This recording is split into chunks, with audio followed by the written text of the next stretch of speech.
Sa mapagpalang araw muli po mga GM, ito po mayroon naman akong gusto maibahagi sa inyo at may share. Ito po ay isang Lexus car V8 engine.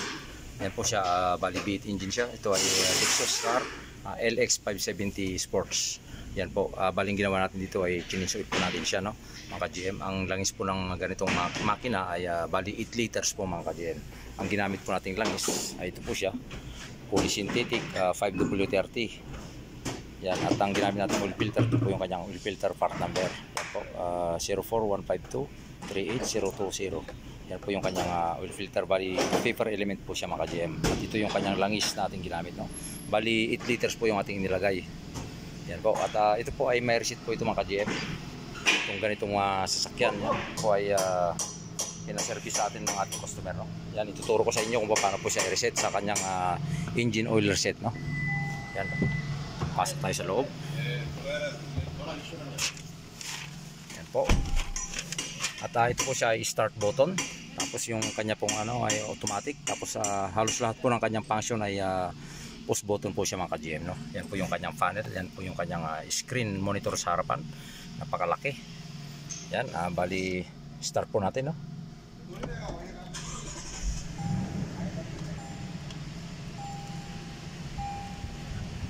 Yan, so ituturo ko po sa inyo mga ka-GM kung paano po i-reset yung kanyang engine oil life. Yan, kung makikita po ninyo, yan yung kanyang engine oil life, engine oil, tapos oil filter, nakapula po siya mga ka-GM. So yun po yung kailangan nating ma-reset, no? Yan, ito po yung loob ng ating sakyan na sinerbisan, no? Yan, napakaganda po. Bali malapad na sakyan ito. Tapos yan, nabubuksan din yung kanyang roof. Tapos yan, puro di-push button po yung kanyang mga function. So ito po mga ka-GM, ito po yung kanyang menu. Yan, kung mapapasit po natin, ito po yung kanyang mga push button para sa resetting po doon sa kanyang settings dito.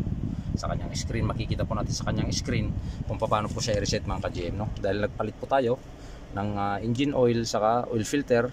Tapos nilinis po natin yung kanyang air filter, tapos cabin air filter, no? Yan, bali i-reset po natin ito. Pindutin lang po natin yung kanyang menu. Yan, so makikita po natin yung mga setup dyan mga ka-GM sa kanyang engine. So tapos dito lang po yung kanyang left and right function. Yan, yan siya. Yan, tapos makikita po natin dyan. Yan, makikita po natin yung vehicle. Yan po yung kanyang vehicle settings, no? Okay lang natin. Yan po, dun po tayo sa maintenance. Yan, mababasa po ninyo, no? Okay. Tapos yun po mga ka-GM, dahil nagpalit po tayo ng engine oil, yan po, i-reset po natin yan mga ka-GM. Yan din po yung mga resetting nya. Yan sa tire rotate, battery, yan, ETF, yan po. Yan, nandyan po lahat mga ka-GM, yung kanyang mga kung paano po siya i-reset, no? Sa brake pads, yan, service, engine oil, yan, i-reset natin dyan. Okay, tapos lalagay po natin yung petsa kung kailan po na tayo nagpalit, no? Yan, okay lang po natin. Tapos yan, after 10 km distance po siya, no? 10,000 km, yan po, bago mag-change ulit. So ganun lang po mga ka-GM, nandito lang po yung kanyang mga function, no? Itong malaki na ito. Yan, malalaman po natin dyan.